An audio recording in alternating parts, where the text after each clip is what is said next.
You are listening to Processing Trauma Out Loud, conversations about trauma and healing from two women who are doing the work. My name is Jeremiah Jones, and I'm the producer of this podcast. In today's episode, Kandace and Sher discuss another topic in their series on things that are hard to do on the healing journey, but worth doing. Identifying and discovering hidden beliefs and perceptions can feel very hard to do when it requires time, intentionality, and allowing someone else to ask us questions.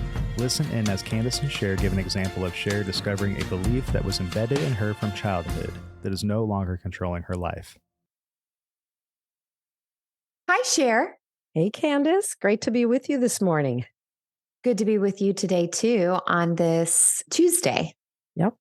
Yeah, we're kind of getting back into the rhythm. We've both had things going on. And you mentioned, I think maybe last episode or the one before, I know what it was. We were working on the 4th of July and just the idea that when you love what you do, you don't mind working on holidays sometimes. Yeah, for sure. Yeah. Yes. So last week, we started a series that's centered around this idea of things that are hard, but worth it. And we named last week that one thing that's hard about the healing journey, but worth it, is coming to this understanding that our parents, our caregivers, were ultimately responsible for demonstrating to us consistently that we were loved, that we were worthy of love, worthy of time, attention, and care. And the truth is, even though they may not have done that consistently, it doesn't mean that they didn't love us in the way that they could. But the message that would have been sent to us and what we believe could have been that we were not worthy to be loved. Right. Do you have anything to say about what we talked about last week before we dive into what we're going to talk about this week? No, I think I'm ready to go. Okay, because we're going to talk about you this week. Yeah. Yeah. This week, we are going to look at something that's hard but worth it. And that is identifying or discovering the sensations in our bodies that we may not have been paying attention to, the hidden beliefs and perceptions that we have about ourselves and others. And that there's a hardness to that. A lot of times the hardness is just slowing down and being curious and then allowing someone to be with us in it to ask us some really good questions. So when we were preparing for this and we were talking about how, why is this important? Well, until we can accept the truth of what's really going on, things usually don't change. If we keep resisting something or ignoring it or minimizing it or denying it, it stays stuck. And so you shared something with me this morning about something that you have felt irritated about. Now, I want to say to our listeners, this may feel like no big deal, but it's actually not the thing that was the big deal that was irritating you. It was the hidden perceptions, sensations, and beliefs underneath that we ended up kind of going deep in. Yeah. So as people are going to listen to this story, don't get caught up in that, that's no big deal. Be more curious about what are those little things possibly that are bringing you irritation and causing you to respond in ways that don't feel good to you or maybe to others. Yeah. So you want to share that, what we talked about today? Yeah. Yes. And I think also, Kandace, that sometimes we ignore or we don't spend time going there, to these areas. But I think also often we desperately want the change and we just don't know how do I really change? I've had a few people ask me that recently. I'm understanding more of the concepts. I'm seeing more of the things, I'm identifying my dysregulations more, but how do we really change? And I think that it's not that we aren't trying and that we're just pushing it away or sometimes we do for sure. But even those areas where we desperately want change and we just don't know how to get it, sometimes it's the little things. And I think you and I have talked a lot about the big dysregulations and the ways that we're learning how to identify,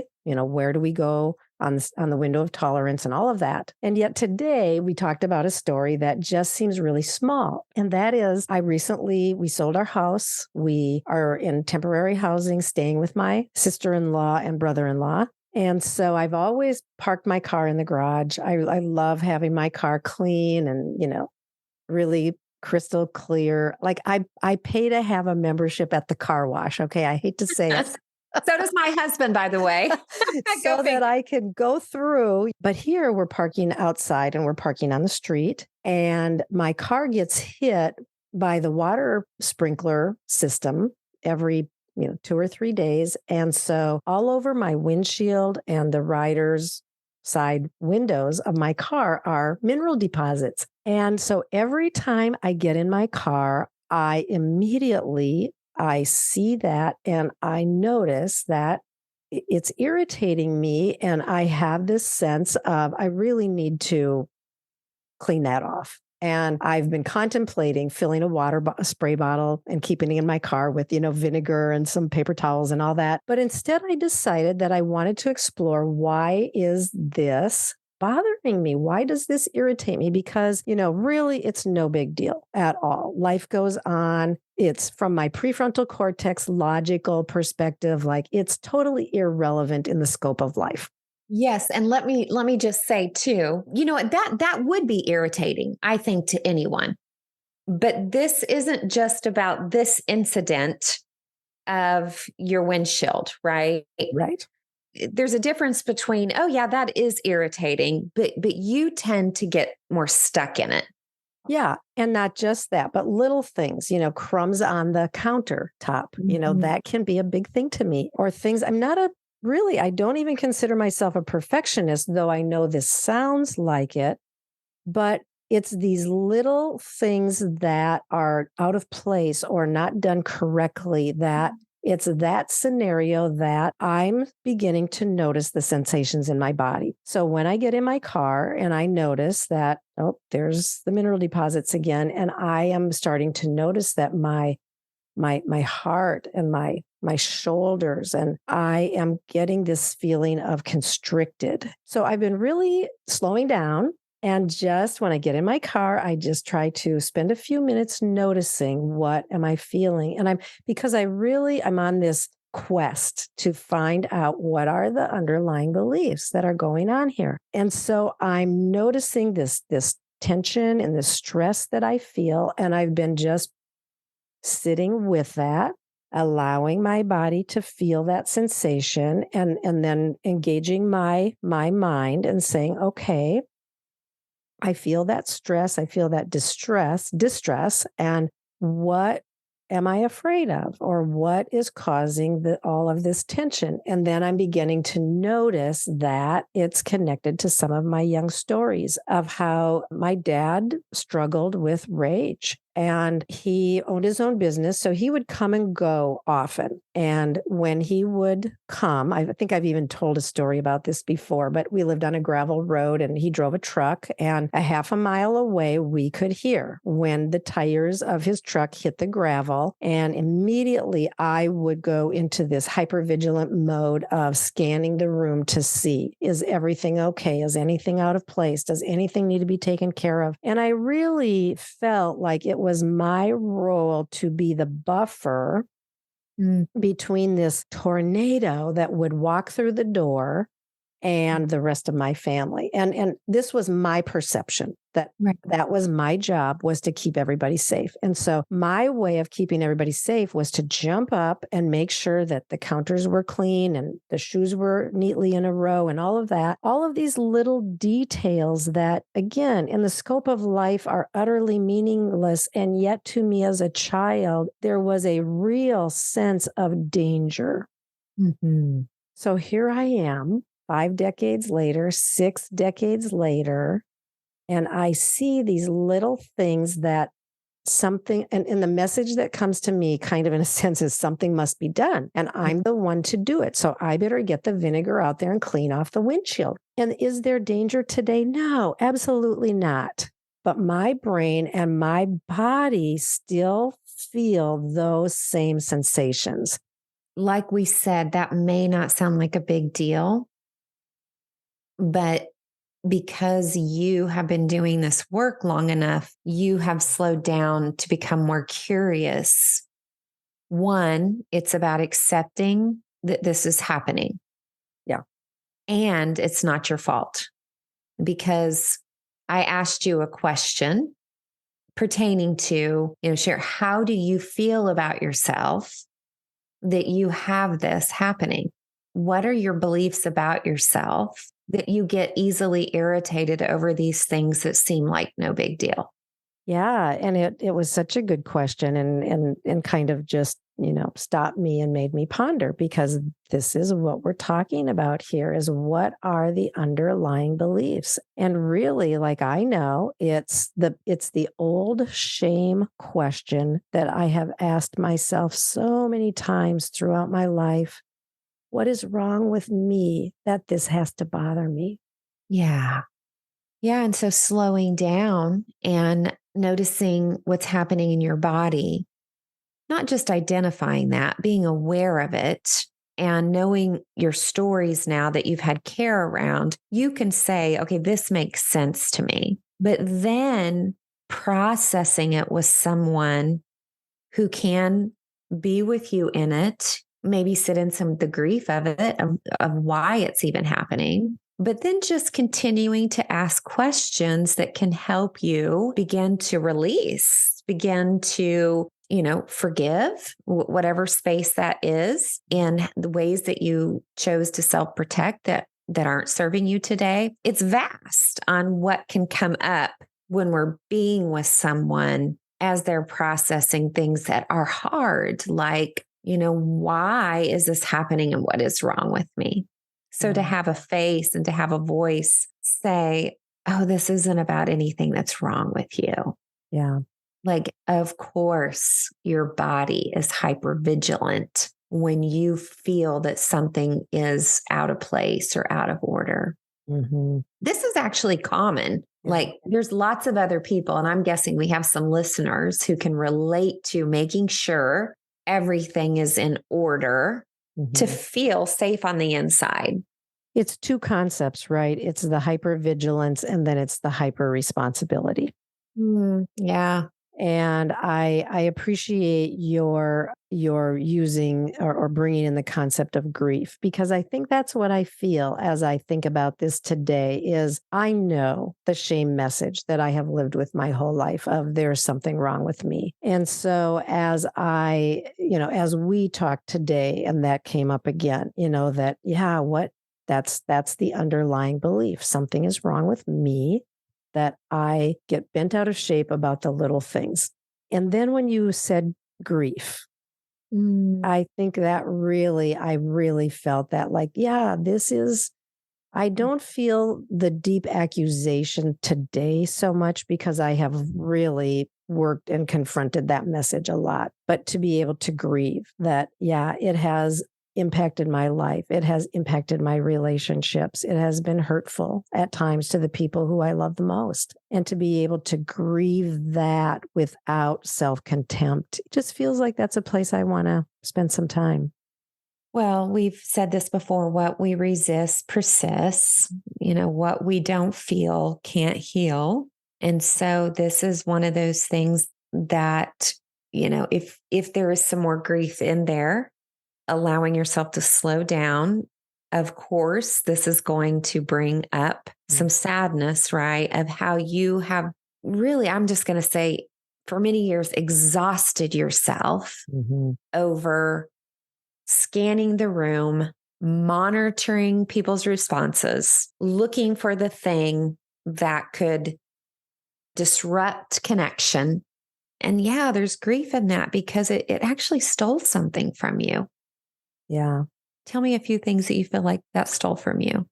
I think for sure being able to be in the present moment, being able to enjoy like what's going on around me. I think I have really struggled with that a lot in my life. I often perceive myself as standing on the edge.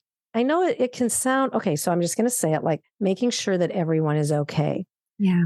So, like, even a couple of weeks ago, I was at the beach with my grandsons, and there was someone out swimming. It was early in the spring. The water was cold, and a young teenage girl went out, in my opinion, too far alone. And so here I am having a fun day with my grandsons, and I am keeping my eye on her. I'm really concerned that she is not. The water's too cold, and she's going to get a cramp, and she's going to get in distress. And I mean, I'm making up this whole thing. Like I've got my floaties right there. I'm ready to go. Right. If she needs help, I will. I know what I'm going to say to my grandsons. And so I'm not able to enjoy and that scenario has happened in my life a million times in a million ways, Yeah. taking my attention away from entering the joys of the present moment because I have to make sure that some person I don't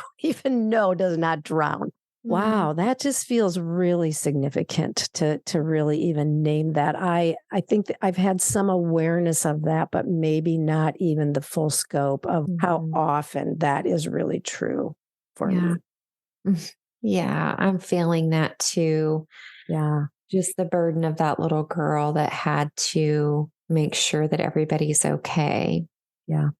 And I also want to name that, your gift is to care about people at a exquisite level.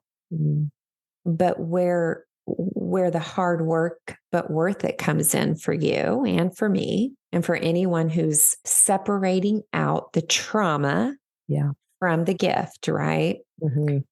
Is that caring for someone out of the fear of that little girl or the dysregulated, having a nervous system that's dysregulated is different from seeing someone and noticing, okay, if she needs help, I'm going to figure out how to get her help. And then just coming back to the present moment. Right. So it's a different type of awareness. One consumes you, so you can't even stay present. And the other one is just your good heart to know that even though you didn't know that girl, you would have helped her if she was in distress. Yeah. Can you see the difference there? Yeah. We talk about this so much that this is how we change the neurobiology in our brain by slowing down, by noticing, by just your question causes me to ponder how often, even still, am I taken out of the present moment because something in my peripheral vision is calling for my attention. And there's a goodness to that. And there is a trauma response aspect of that. And that's the part that I want to be able to establish the new neural pathways that can allow space for the goodness and allow me to be much more present in my present reality here today. Yeah. And I would already say you're already doing that. Yeah, I think so too. Yeah. In multiple ways, you are being intentional to notice sensation, breathe, tell your little girl that it's not her responsibility, and then come back into the present moment. That is acceptance and transformation. Yeah. It's not that you would never feel it. It's just that if you feel it, you're able to slow down. You and I both know this. This can literally take 30 seconds to a minute. In the moment. And I did that somewhat even that day because I noticed I was starting to feel angry. I was actually starting to feel angry at this girl. Kind of wanted to go over there and say, "You come to the shore right now." And when I noticed that, and I really started to notice that I'm dysregulated, and I made the choice to turn away and just focus back on my grandsons and to say, Lord, take care of her. May she be well. And I'm not the lifeguard on duty here. Yes. Yeah. Yes. Good job, my friend. And we can laugh about it, and we can laugh at ourselves now at times when we notice things. But this really, initially, especially, it is hard. Yeah. Like it is sometimes, honestly, it feels hard. But what's most hard is staying in it like it's normal and there's nothing we can do about it. Right. Yep. If we've resigned Mhm. that we can't experience growth and transformation, this is just the way we are, and there's nothing we can do about it. Yeah. That is a different type of hard. I agree. Yep. I've said many times, being stuck and not knowing how to get out of that stuckness that's the place of deepest agony. Yeah. Well, before we close today, I want to just say this feels very significant. This can take years. Yeah. Sometimes things shift pretty quickly. Mm-hmm. I would think it would depend on the strength of the neural pathway, right? I want to just say, just don't give up. Just stay in it. Stay with someone in it. Think about it. If it takes several years to shift something and to begin to notice those transformations, it'll be worth it as opposed to living in it for the rest of your life. That's right. There is joy in the journey. Even though we know there's more to do, every moment that you catch a breath of fresh air is beautiful. That makes me think of our Pearl Story group, right? We've been together so long and we know each other so well that there is a sense of play at times when we tell somebody, okay, we got triggered and this is what we said and this is what we did. And we're like, oh my gosh, there's this sense of play in it because I can't even explain how we've taken our story seriously, right? And now there's so much compassion and understanding and a childlike joy over the ways that we can sometimes fall down and then get back up. And the love and acceptance of of course we're going to fall down. Yes. Yeah. Of course you're going to be noticing that, or it's so fun. So good to be with you today around this hard but worth it topic. And we will be back next week with another one. Yeah. Good. Love you, friend. Love you too, friend. Thank you for listening to Processing Trauma Out Loud. Make sure to check out the show notes for links to suggested resources and social media. Like, subscribe, and follow to keep up with our weekly content. And if you don't mind, take a moment to rate and review us. Your feedback is extremely valuable and contributes to the success of this podcast. One last thing, if you have found this podcast helpful in any way, or if you have questions on how to take the next steps on your healing journey, please reach out to us via email at KandaceSher@gmail.com. That's KandaceSher@gmail.com. Music was created by Caleb Paxton, and our sound engineer is Jeremiah Jones of Auto Story LLC. We welcome you to join us for more conversations soon. Take care.